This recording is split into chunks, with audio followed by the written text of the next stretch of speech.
If you were able to walk into a room, confident that you would be well received, seen, heard, and appreciated by others, and all it took was a few changes in how you navigate your everyday relationships, would you be willing to make those changes? It is possible to be both fully authentic and to experience the best relationships of your life. Now, here is the host of Navigating Complicated Relationships with behavior expert Michaela Gaffen Stone. Phew, the holidays are just about done, and here we are, wondering what 2024 is going to bring. Welcome, everyone, to Navigating Complicated Relationships. I'm your host, Michaela Gaffen Stone. I'm a BCBA. That means I'm a board-certified behavior analyst, and if you're really curious, look it up and see what BCBAs do, because there's a lot of things, and I don't really want to go into all of that right now, but I use that with other tools, and together a whole lot of things that I have, including experience, make me a human behavior expert. It's really my wheelhouse. It's what I do. And I'm also a WILDFIT coach in training, and I just want you to remember that because it's going to come up later. So in today's episode, I'm going to offer you some food for thought. WILDFIT, food for thought. Yep, there might be a connection. We're going to look at some of the ways that New Year's resolutions can lead to self-blame, shame, and repeating cycles that we really don't want to repeat. Like, holy smokes. Have you ever wondered why we do this to ourselves every year? Are you one of those people that does this every year? You're like, okay, this year I am going to make all these things happen.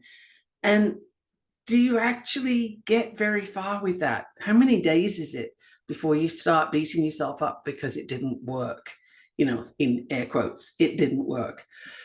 I have some ideas about why we do these unhelpful behavioral cycles, why we know it's going to be unhelpful, we know it's not going to work, and we still do it anyway. Think of diets, for example. How many diets have you been on in your life where it's like, this is it, this one's going to do it, and I'm going to lose 30 pounds, or, insert number here, it doesn't really matter. I'm going to fit in that dress for my best friend's wedding. Whatever the thing is, we have this external thing that we use, and we say, okay, we're going to change behavior like that, just real easy. And that's it. I'm going to use willpower, right? Well, I don't know, but I'm going to say it doesn't work. And it doesn't work because diets are not meant to work. That's not their purpose in life. But we'll get to that also in a little while. These popular money drains and self-esteem pits don't lead to long-term success. So I could tell you that right now. It's not the pathway to long-term success. It's a pathway to just making yourself feel miserable. Great, we're going to do that again this year. So stay tuned today to hear some strategies that you can use to make some real and lasting changes in your life. Not changes by determination, but changes by choice, not by chance. So, yep, New Year's resolutions, they're a common tradition, and so many people struggle to maintain them throughout the year. In fact, do you know anybody that's been successful? Like one person? Can you think of someone? Have you ever been successful at this? I'm going to say probably not, right? It's just, we're not set up to do it that way because we don't have a plan. So how can we do it differently? Some resolutions tend to be challenging because they're ambitious. You're here and you're looking to get way, way, way in the distance, and you can't even see that end point. It's so far away. So how do you plan to be successful when your goals are so far away? I'm going to lose 50 pounds is, well, it's a hell of a goal. Like, that's huge, literally and figuratively. That's a lot.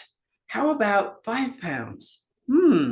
That might be more achievable. It doesn't mean you need to have 5 and done, but let's make the New Year's resolutions or any plan for change something that's actually attainable. Because here's one of the secrets to long-term success, and that is building on small successes.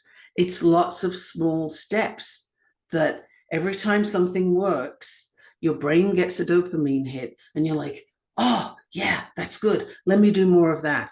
And it gives you the positive result that you need to keep taking steps.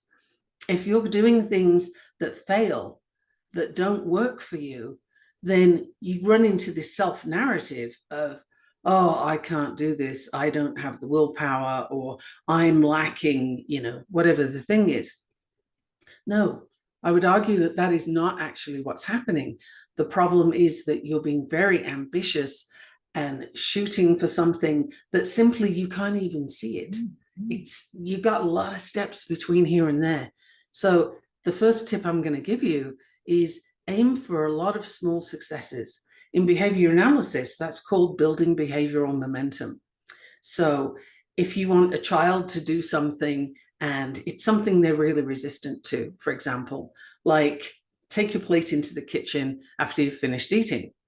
It's not a complex task, right? But some kids, particularly if they have special needs, can be very, very resistant to doing this. So you get them to do a few things that are easy to do. They're going to be successful. Clap your hands, tap your head, jump up and down, wave your arms, grab your plate, run into the kitchen, right? What I just did was I gave them some things to do in rapid succession that were going to be successful because they're really easy. And then the thing that they can do, but they don't want to do, gets added on, right? That's literally how you use behavioral momentum when you're working with a child with special needs, for example, in order to bring in this new task that they can do, they just don't want to. And it's not, it's not a problem for them to do it. They're just resistant, right? So when you're using behavioral momentum for yourself, look for the things that you can be successful. And then here's the next tip I'm going to give you. Celebrate every single win. Everything. Doesn't matter how small it is. What? I remembered to put my gym shoes by the door today. I rock it. I rock it. Like whatever it is that you're aiming to do, really celebrate those small wins because your brain is listening to you and your brain is saying, oh, we did that. Yeah, that was really cool. And you get that little hit of dopamine and, ooh, what's the next thing I can do, right? Plus, we are living in crazy times with a planet on fire. So how about we find things to celebrate? We really need things to celebrate right now. And every small success is worthy. So everything you do your little, if you raise your arms up above your head, that victory pose, yes, you will be amazed how different you feel when you do that. So I'm going to say that's a great way to start your day every day before you even look at what are my long-term goals? What are my New Year's resolutions? Doesn't matter. Before you even think about that today, arms up over your head and yes, I am on fire today in a really good way. Like whatever you want to say, but do that sort of celebration pose, that victory pose. And your brain is going to be sort of, oh, hey, yeah, all right, something good's going to happen. Something good's happening. So these are ways that you can start yourself off with success, right? And absolutely, people might think you're nuts because you're celebrating every little thing. Invite them to join in. The world will be a happier place with every person that joins you, right? So what are some of the goals that we typically set at New Year's that are so difficult to keep? Well, the obvious one, losing weight and getting fit, right? People often tie these two together. Well, okay, but they're two different things, first of all. The one is not necessarily going to give you the other. So you can be skinny as anything and think that, oh, that means that I'm fit and I'm healthy. And no, these are three different things. The one is your size and your weight, and it may or may not be how much fat you have in your body, because there's such a thing as skinny fat. Right? It's a term that's used in Singapore a lot, for example. I used to live there and there are a lot of skinny fat women. That means that they're tiny when you look at them, But if you actually did the body composition and looked at the percentage of fat to muscle ratio, and yes, I used to do this because I owned a small boutique gym, and I would find that the amount of fat, the body fat percentage, was actually surprisingly high and a concern for health in a lot of cases, even though that person looked great. They looked slim, but they were losing muscle mass. They weren't losing fat. And that's a problem because your heart is a muscle. You really don't want to lose muscle mass. It does a lot of good things for you, right? Your legs, the muscles in your legs act as a pump to get the blood and the lymphatics moving. So if you are muscle wasting here, you're giving yourself all kinds of health issues, right? So don't assume that somebody who's slim has everything answered. They don't necessarily. That's just one piece of the puzzle, right? And if this is a resolution for you to lose weight, why? What is your why? What is the point? Is it how you look? Is it because somebody told you you should? Is it to fit into a certain size of clothing? You know, like, what is your why? And the more intrinsic, meaning the more that it affects you personally, like, I want to be healthy. I want to have the energy that I need to run after my kids. I want to be able to bend down and pick things up without getting winded. You know, like, what is your why? It needs to be something that really you can work towards rather than run away from. Now, that's important. If you're moving away from a pain point, that gets you so far. But if you think of a sort of line going up a hill, right? The further up the hill you get, the further away from the pain point you are. So you're doing wonderfully, you're losing weight, you're doing all the things, but the pain point, the thing that motivated you in the first place, is getting less obvious. So unless you have something to move towards, a goal of how much energy you want to have, or do you want to run a 5K? Do you want to run a 10K? Like, what do you want to move towards? That's the thing that's going to give you success here.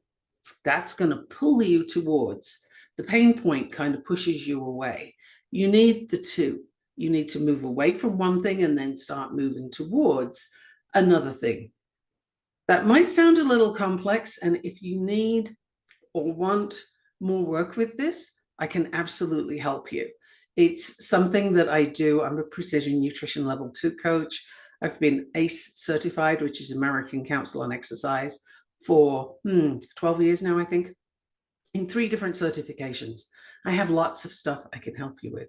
So if this is an issue for you and you are serious, you want to have some fitness goals achieved this year, let's make them small, really achievable, celebrate everyone, and also have a plan.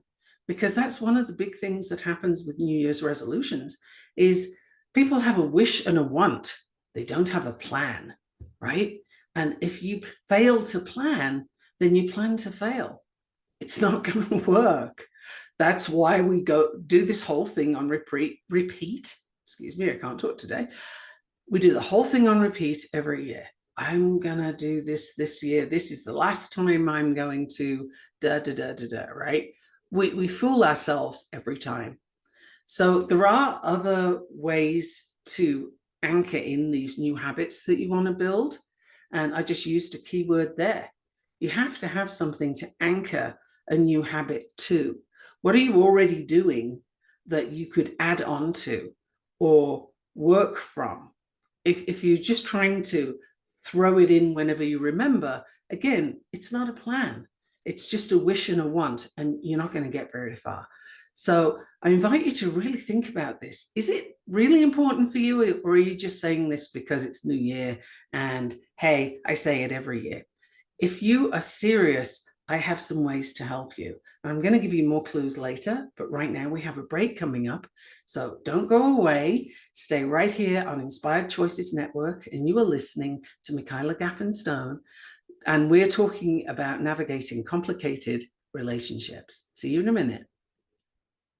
What if your relationships could be a source of delight instead of a source of struggle? In a world where human interactions are anything but straightforward, tuning in to Navigating Complicated Relationships with behavior expert Michaela Gaffen Stone will offer you insights, tools, and a whole new level of understanding for you to use right now.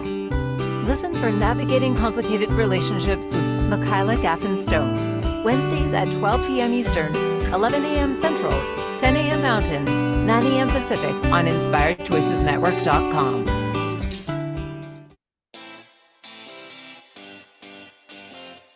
Are you a subject matter expert? Are you here to share your expertise with an audience waiting to hear from you in only the way you can deliver? Are you ready to have your voice amplified across the airwaves? Inspired Choices Network has a global radio platform streaming to millions of people across the world.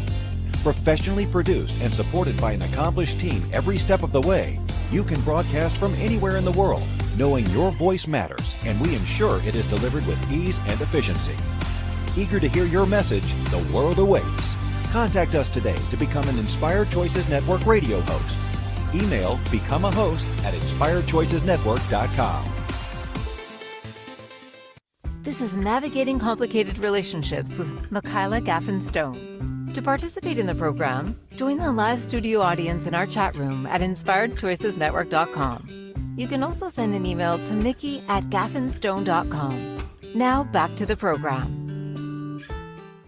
Welcome back, everyone. I'm your host, Michaela Gaffen Stone, and I am a human behavior expert, and I'm bringing my attention this week to New Year's resolutions and also any time of year where you're making a statement that you want something, but it might not be a plan. It might be just a wish. So the first step is to be clear about what you want and why you want it. Because when the going gets tough, your why is going to be really important. And I've been giving you some tips. So if you're only just tuning in now, I invite you to go back to the beginning of the podcast because I gave you some great stuff there. And I don't really want to repeat it every segment. Otherwise, we're not going to get any further. But one of the things is you're going to build habits, right? Habits are literally habitual. It's something that you do without thinking about it. It's a behavior that's on repeat. We don't want to have to think about every single behavior we do all day, right?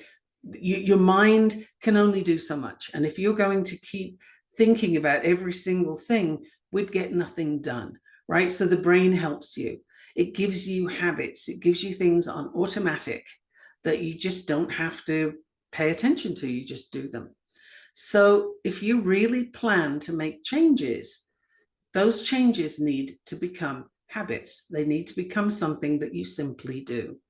Now, a lot of people will tell you mindset is where it's at, right? But here's the thing with mindset. If you're having a rough day, for whatever reason, doesn't matter. But if you're having a rough day, how easy is it to keep that mindset, that one that you have when everything's easy, right? It isn't. It's nigh on impossible. And it's one of the reasons that people fail is that they think, oh, yeah, well, I just have to have the mindset, and if I'm having a rough day, well, I'm going to power through. Oh, no, that is the energy of force and pressure and willpower. It's a tiny muscle. Don't abuse it, right? It's not the thing that you need to rely on. It's just there when you need it now and then. It's not the thing that's there all the time. So what is there, though, are the habits that you already have. How can you add something to that? I was talking to someone the other day, for example, who wanted to increase their water intake. Now, that is something everybody could do with doing. We typically don't drink enough water. We might drink a lot of other things, but not enough water, right? So if you're a coffee drinker and you want to increase your water, a painless way of doing this, and it needs to be painless, is put a pitcher next to your coffee pot.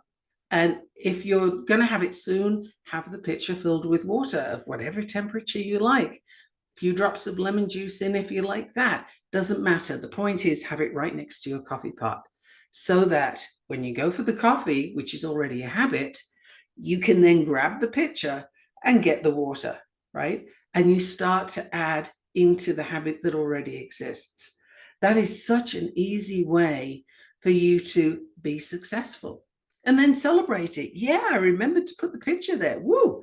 And if you have a big pitcher and a glass, then if you're working at your desk, if you're at home or if you're in the office and you're working, you can just have your pitcher there and keep topping it up. I didn't ask you to stop coffee. I asked you to add in water, right? So this is a way to be successful really easily. Do you want better sleep? Do you want a better clothing size? Clearer skin? Drinking more water will help with all of that. It's really the first step in anybody's health routine is to drink more water. Now, if you can get filtered water, even better. Ideally, not the stuff with chlorine in. That's just, it's nasty. If you could get clean water that doesn't have a whole bunch of added chemicals, that would be great. Now, another resolution, another thing that people wish for quite often is to eat healthier. Yes, that would be a great idea. Now, eating healthier really requires a plan. And I don't mean eat this food on this day and eat that food on that day. And, you have to weigh everything or measure everything. Oh, way to make eating tough, right? That's not going to last. Can you see yourself still weighing your food in a year's time? Can you see yourself still weighing your food in a month's time? Probably not. It's, counting calories. Ugh, that's a horrible way to do food, really, in any way, shape, or form. It's just really calories. The thing is, you will hear the argument sometimes that a calorie is a calorie. Strictly speaking, that's accurate. Strictly speaking, right? A calorie is a unit of heat. So yes, a calorie is a calorie. However, when it comes to nutrition, now that's not strictly true.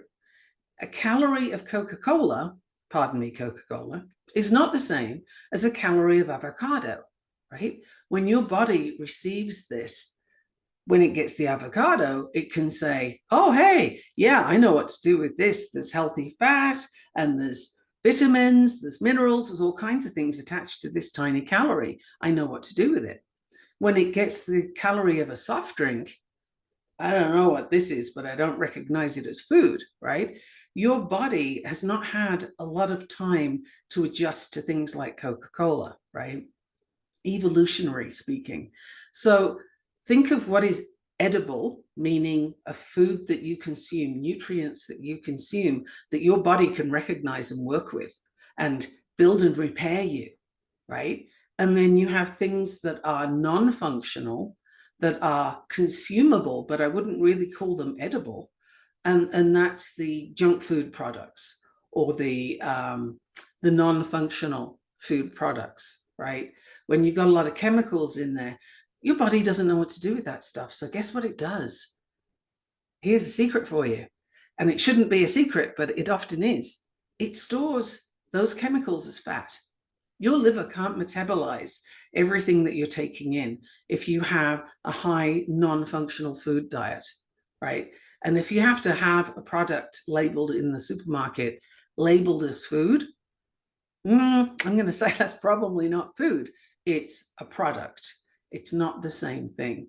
So the first thing to do is get yourself a whole lot of awareness about what you are being sold, because food companies don't actually care what you're consuming so long as it doesn't kill you right away, right? And we have a pharmaceutical industry that's going to help maintain you in the ill health that the food industry gives you. So, this is just my opinion, and I kind of have to say that, but really do the research for yourself. Have a look and see what you think. Have a look over the timelines, the increase in non-functional food consumption, the increase in pharmaceuticals to maintain symptoms, to manage symptoms. They're not getting rid of the problem because the problem is what you're eating, right? So there is a ton of information out there. And armed with that information, you can start to make choices that work better for you. So I'm going to give you a heads up right now and tell you that there is a program. It's called WILDFIT, and there's a lot of information there. There's a system there. There's a plan. And here's the kicker. There are coaches. I am going to be leading a whole group of people through from January 29th on a 90-day journey of discovery that they are going to be transformed by. And it is long-term. This is a coaching practice that I'm so excited for because it gives you all the pieces you need to be successful. And it's not a diet. In that, it's not something you go on and then later come off. There isn't a wagon for you to fall off. There's no failure with WILDFIT. It is literally exploration, learning. When you try a food that comes under the category of non-functional, that's great, because guess what you get to do? A whole lot of learning. How did that feel? What did that do for you? Did you get a headache? Was it good? Did it taste as good as you thought it would? There are so many questions. So I am very excited for this. And the other kicker I'm going to tell you right now is that I'm leading it this January for a very special price, because I'm a coach in training, even though I'm already certified in many other areas.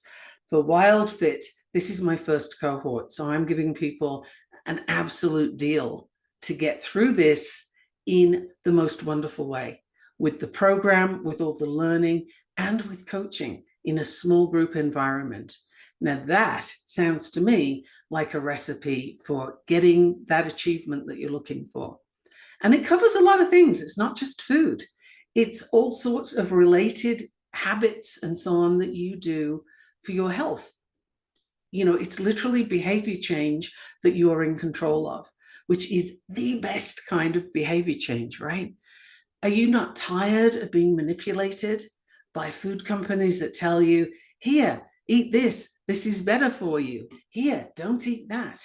You know, for example, we've been sold a bill of goods on this whole eat low-fat food. No, in fact, please don't. Because if you pick up, I'd love you to do this experiment, actually. When you next go into the store, pick up a product, doesn't matter what, but let's say yogurt, just for the heck of it. So you pick up a low-fat one, okay? Have a look very carefully at how they worded that. And it probably says 1/3 of the fat content of our regular brand, right? Okay, cool. Pick the regular one up as well. And then as you're looking at the fat content, you might see a couple of grams different. But here's the interesting part.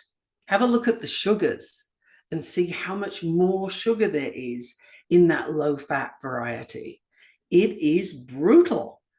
Why? Well, think about it this way.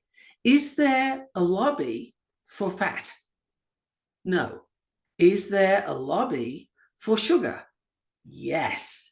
A very big, powerful lobby for sugar. So guess who gets to be the culprit when you're looking at your food products? Fat does. But you have to have the flavor in somewhere. So when the fat gets taken out, you can be pretty sure the sugar is put in.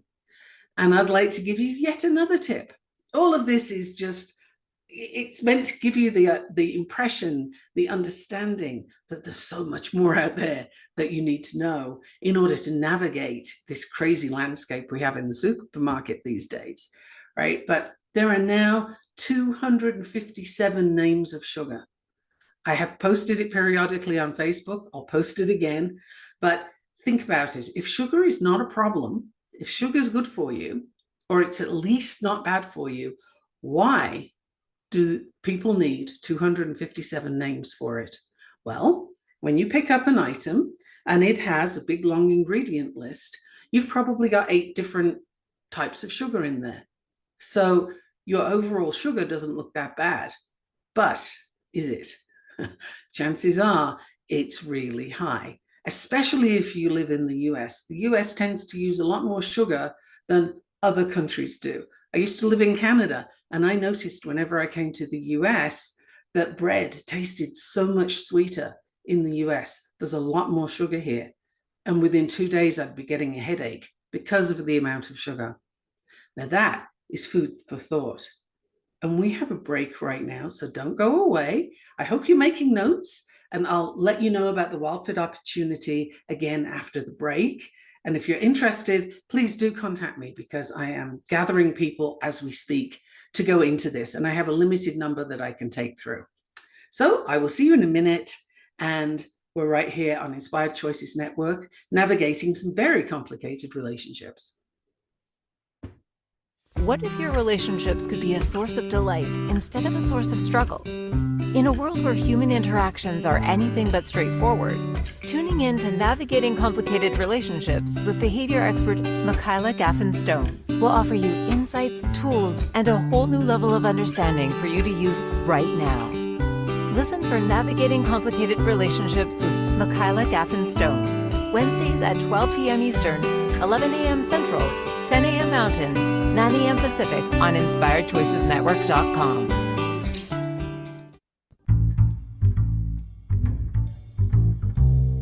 How wonderful would it be to carry your favorite Inspired Choices Network host with you throughout your day?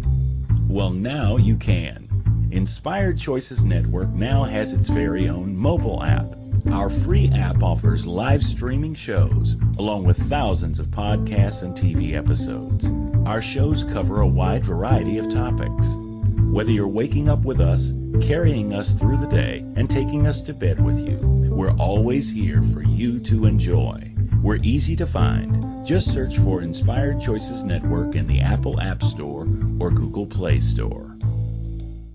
This is Navigating Complicated Relationships with Michaela Gaffen Stone. To participate in the program, join the live studio audience in our chat room at InspiredChoicesNetwork.com. You can also send an email to mickey@gaffenstone.com. Now back to the program.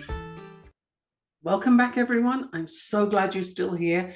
And have I been blowing your mind or what?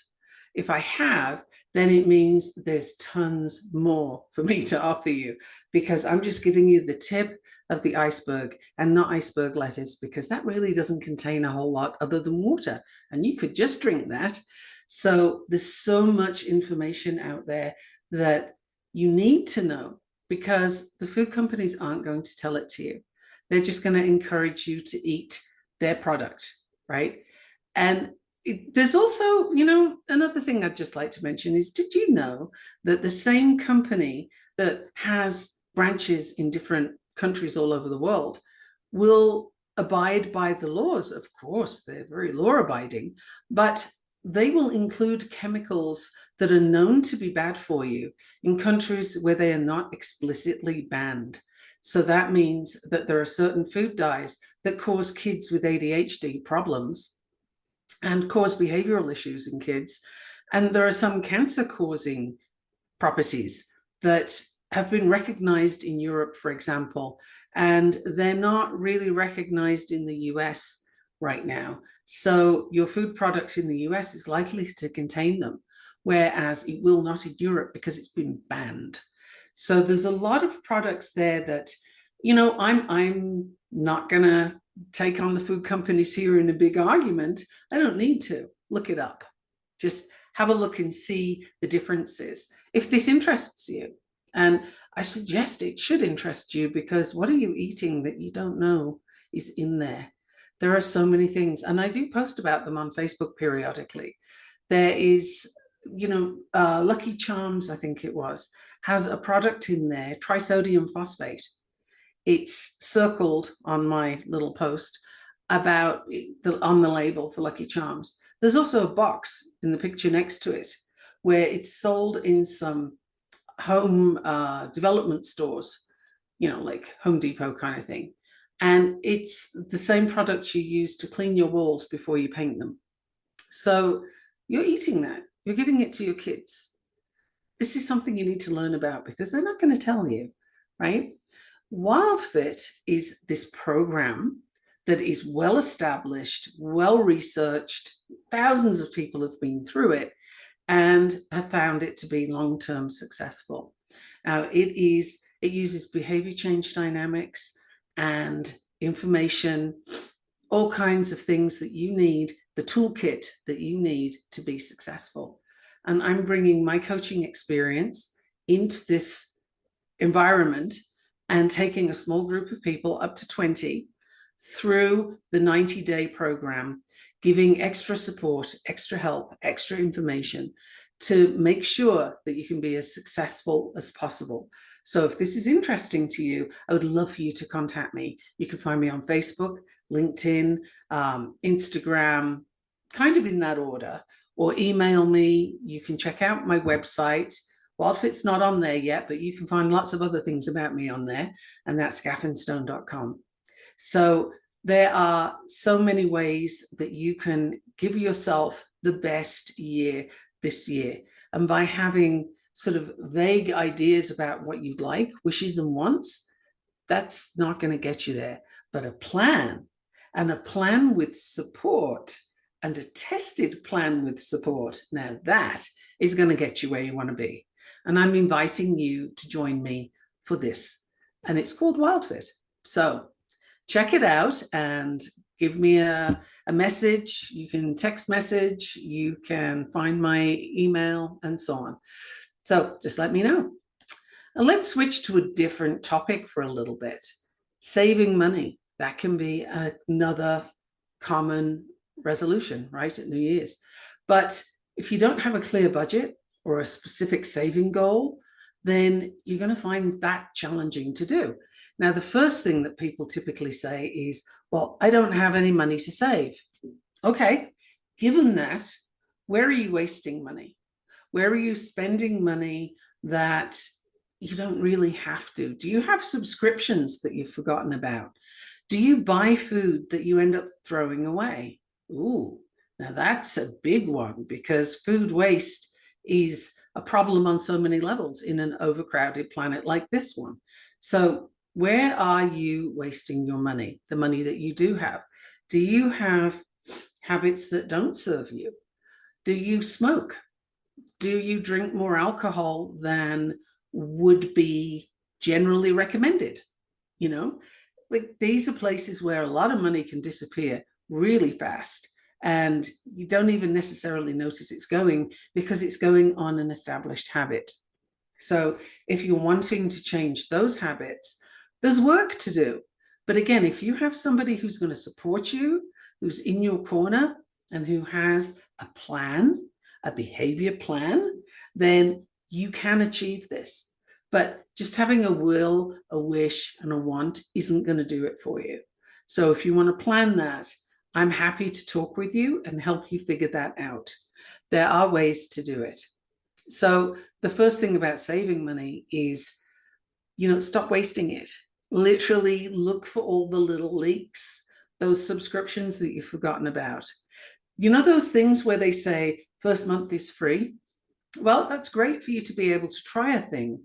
But what it also does in a great many cases, particularly if the cost is kind of on the low side, is you'll have your first month and then you forget, and that subscription renews, and then it keeps going. And by the time you've remembered, well, you're well into your subscription, so you'll catch it next time. And then it renews, and oh, wow, I still have this thing, right? So your money's disappearing, and you're not even aware that it's going. That's the place where you can save your money. Then what do you want to do with it? Do you want to put it into a dedicated bank account? Do you want to put it in a jar? Do you want to save it towards something such as a holiday, a spa day? Like, what do you want to do? Have a plan. I cannot emphasize planning enough. It might sound boring, but it really isn't. It's simply figuring out what steps you're going to take to be successful. And being successful is not boring, right? It's what we want, and sometimes we don't feel we get enough of. So this whole thing of quitting habits that are unhealthy for you, such as smoking, such as drinking too much, or drinking the wrong kinds of liquids for you. So, for example, if you have a heavy soda habit, well, that's not doing good things to your body. If you want to change that, you can. And again, this coaching program that I'm putting people through starting January, and by the way, I'll be doing it with you, because hey, that's the best way to get support, is that I'm right in there with you. right? So if you have something that you want to quit, that you want to not keep doing because it's simply pulling your health down, and you know it is, but you know, you're kind of telling yourself that you can't fix it. Well, yeah, you can. So I just took that excuse away, right? You can fix it. Let's talk and let's see what we can do together to get you into the best place you've ever been so that you feel younger than you did 5 years ago and healthier than you did 10 years ago. Let's get you there. It's totally possible. And you know, if you're also feeling that you want to put on weight, some people do, and let's not forget those people. They you know, they doesn't matter what they do, they stay very sort of small, and they don't want to be as small as they are for whatever reason, and there might be health issues there too. That person also is going to be encompassed in this plan. So whatever it is you want balance in, you want balance in your health, balance in your energy, balance in your flexibility, your ability to do things, like literally physically do things, this is going to bring you the balance. And that's really what it's all about. And you'll be saving money because you'll be eating the better stuff, doing the better habits, and not wasting it on the things that just suck your wallet dry. So there's some tips for you right there. And let's move on to a little more sort of the I was going to say human design. I don't know where that came from. Human design helps too, right? I can find where your areas of difficulty or stickiness are and where your areas of ease are, so that together we can move through this in an even more easy way, right? Because the more you struggle, the less likely you are to be successful. And that's key, right? So let's make this the most fun that it can be. And I'm all about that. So the next thing we're going to look at is reducing stress. And I'll tell you a little bit about that before we get to the break. And then we'll see. I have so many things to get through today. I'm not sure I'm going to get through them all. That often happens, right? So reducing stress. That's a great resolution. It's wonderful. And everybody could do with it. But again, without the specific strategies or coping mechanisms, you're likely to struggle with getting very far with this, right? With making lasting changes in your life. So there are many pathways. Earlier on, I mentioned doing the victory pose, you know, arms up over your head and yes, I'm amazing. You do that first thing in the morning when you get up. You'll feel silly at first, probably, but it really does signal your brain that, hey, good things are happening. I am on it. It's going well, right? And you want to send those signals. Getting up and kind of grumping around isn't setting you up for a good day, is it? So what I do with some people that I work with is I have them get up and dance first thing in the morning. I have one lady who is in her early 80s and living alone, and she was feeling very kind of, you know, lonely and sad and a few other things and concern. And among a bunch of other strategies that I won't go into now, one of the first things she does in her day is drink a glass of water and dance. And it doesn't matter what she dances to. And she said just those two things help her to feel so much better first thing in the morning before she even starts her day. So you could try that too. Implement that as a sort of stress reduction technique before your stress even starts to build up through the day. Can you imagine? Well, you don't have to imagine. You can try it, right? So why don't you try it? And again, if people are looking at you like you're nuts and asking you, you know, okay, why are you dancing around the house like a lunatic? I'm having fun. Why don't you join me? Try it, right? Get them dancing too. And if they don't want to, that's fine. You just dance a bit more, okay? They need you to be less stressed. So all of these things are available for you to try. If you haven't heard the full podcast to date, to this time, then I suggest you go back to the beginning after we finished and listen to the early parts, because there's lots of tips in here for you today and lots of ways for you to be successful. Meanwhile, we have another break already. So don't go away. Stay right here on Inspired Choices Network. And you are listening to me, Michaela Gaffen Stone. We are navigating complicated relationships. I'll see you in a minute. What if your relationships could be a source of delight instead of a source of struggle? In a world where human interactions are anything but straightforward, tuning in to Navigating Complicated Relationships with behavior expert Michaela Gaffen Stone will offer you insights, tools, and a whole new level of understanding for you to use right now. Listen for Navigating Complicated Relationships with Michaela Gaffen Stone, Wednesdays at 12 p.m. Eastern, 11 a.m. Central, 10 a.m. Mountain, 9 a.m. Pacific on InspiredChoicesNetwork.com. This is Navigating Complicated Relationships with Michaela Gaffen Stone. To participate in the program, join the live studio audience in our chat room at InspiredChoicesNetwork.com. You can also send an email to mickey@gaffenstone.com. Now back to the program. Welcome back, everyone. I'm your host, Michaela Gaffen Stone, and we are here on the Inspired Choices Network, navigating some very complicated relationships. This episode is all about New Year's resolutions and other times when we make plans, or rather when we don't make plans, but we state wishes and wants of the way we'd like things to change. But, you know, if you're sitting there and sort of furiously trying to manifest something, or, you know, I'm getting my vibration right so that all the good things come to me, that's wonderful. It's great to have a good attitude. However, you still have to get up and go do the thing. You still have to make the plan, and you still have to make the changes. So I'm here to be very practical about all of this and say, you know, yes, I want you to be high vibrational, ready to roll, positive thinking, great mindset. That's wonderful. Where's your identity at? I'd like to work on that, because think of it. If you have running shoes by the door, right? You did that. You celebrated your success. Yes, I put my running shoes by the door. That's amazing. And you're so pleased with yourself. But it's raining. Ugh. And it's cold. It's windy. It might be snowing. Like, ugh, how revolting is that? So what do? Do you go for your run, or do you save it for later? Well, it depends on how you identify. If you identify to yourself as a runner, right? I'm a runner. It's what I do. I love to run. It's something I do. Then it doesn't matter if it's raining, snowing, or whatever it is. You might kind of mutter about it, but you're going to grab your weather appropriate clothing and you're going to put your running shoes on and you're going to go out there. It's not a decision that you have to make, because it's part of your identity. It's who you are. It's what you do.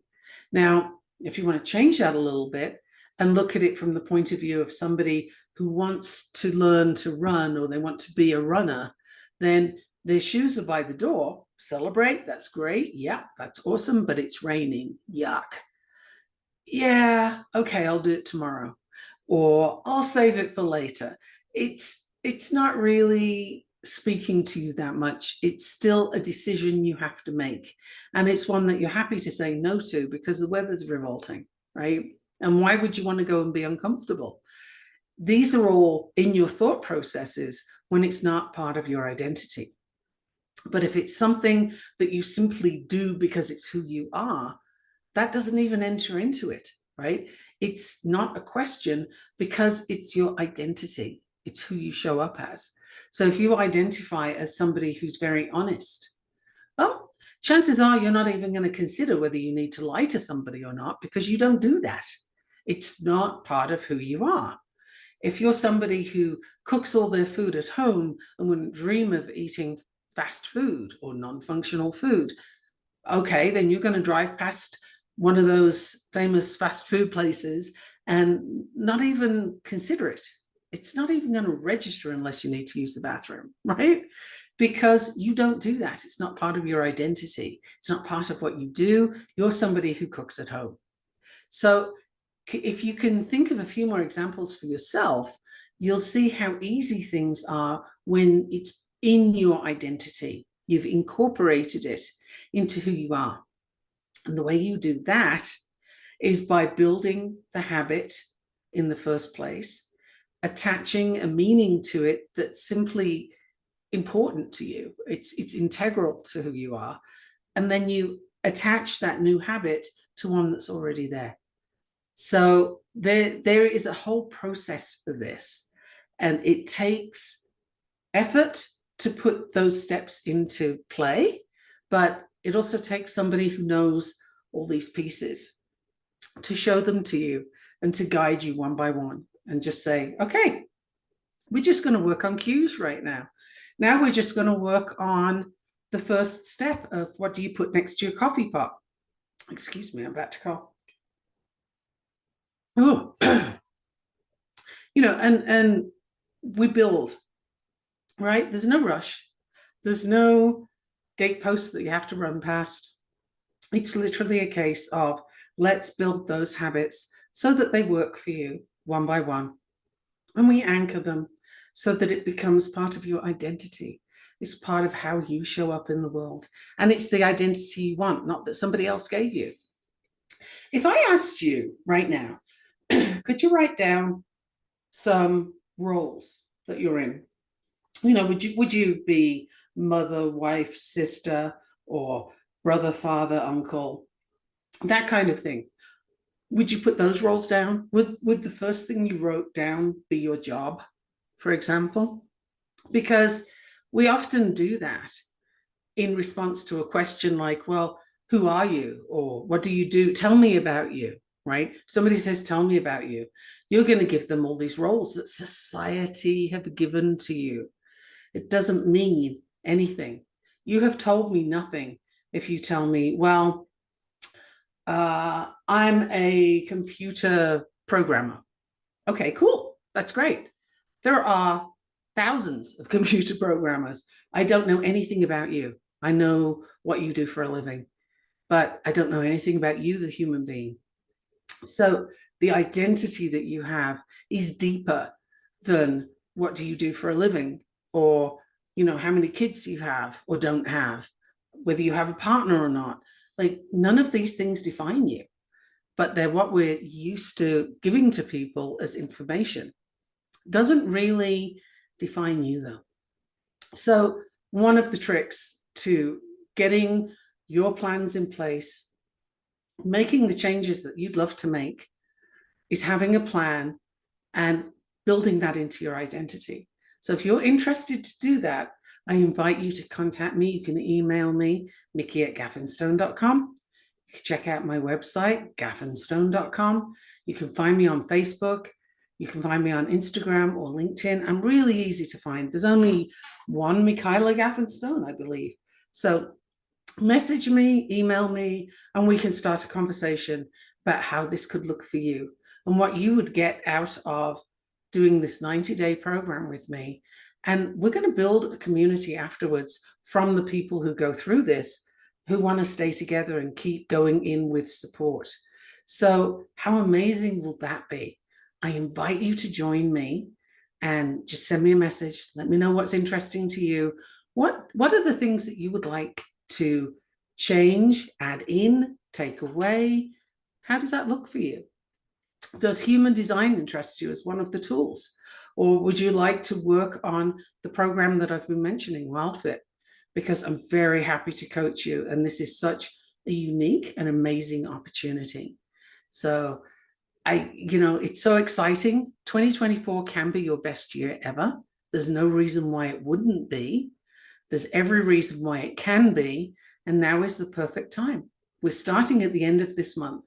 So think about it, but don't think too long. Send me a message and we'll see what we can do for you to get you where you'd like to be.